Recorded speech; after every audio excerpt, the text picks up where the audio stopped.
যারা 5ই আগস্ট আগে যুবলীগ করেছে, আওয়ামী লীগ করেছে, তারা এখন নতুন করে বিএনপির নাম ভাঙে এলাকায় চাঁদাবাজি করবে। এইটা আমরা বরদাস্ত করবো না। বিএনপিতে কোনো চাঁদাবাজি কোনো যোগাযোগ নাই। এরা রাস্তায় রাতের বেলা মাদক ব্যবসা করে, এরাই আপনাদের বেইজ্জতি করে, এরাই আপনাদের মোবাইল ছিনতাই করে, এরাই আপনাদের রাতের বেলা টাকা পয়সা নিয়ে যায়। আমি এই 4-5 জনকে চিহ্নিত করেছি। আরো যারা আছে আমার কাছে নাম দেন। আমার নাম্বার 01722222208। এইটা আমার বিকাশ নাম্বার, এটা আমার মোবাইল নাম্বার, আমাকে হোয়াটসঅ্যাপ নাম্বার। আমাকে আপনি এটা নাম্বার পাঠিয়ে দেন যে কারা এইসব কাজ করে। একে ধরেছি, এরা যাতে 3 মাস 4 মাস 6 মাসের জামিন না পায়, এটা আমি সেইটা দেখবো ইনশাল্লাহ।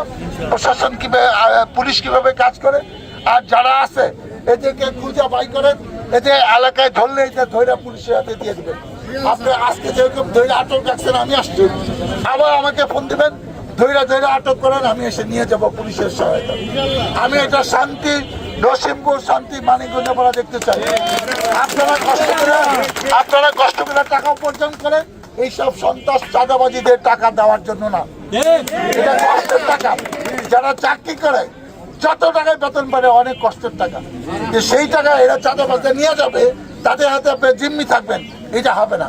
আমি নির্বাচনের আগে এবং নির্বাচনের সময় প্রতিশ্রুতি দিয়েছি, মাদক সন্ত্রাস চাঁদাবাজিদের জায়গা সাবা আসিলাতে হবে না। সেটা পদক্ষেপ শুরু হয়েছে। সকালবেলা 2 জনকে আমরা ধরে আসছি দুর্গাপুর থেকে। রুবেল মন্ডল নামে একজনে 20 লাখ টাকা চাঁদা পেয়েছে, আরেকজনের জমি নিয়ে গেছে। আমি এই সব ওসি সাহেবকে এনে ধরে দিয়ে দিচ্ছি। আজকে এটা হয়েছে। আরো যেখানে যেন হবে, পুলিশ কি করে সেটা পরে আমাকে জানান, আমি সাথে এইসব পুলিশের হাতে দিয়ে দিব।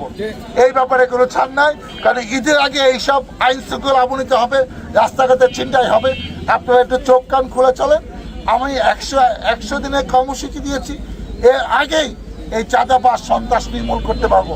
আমি আপনাদের দোয়া চাই, সহযোগিতা চাই। আপনারা আমার পাশে থাকবেন, এটি আমার প্রত্যাশা। আল্লাহ হাফেজ। বাংলাদেশ জিন্দাবাদ।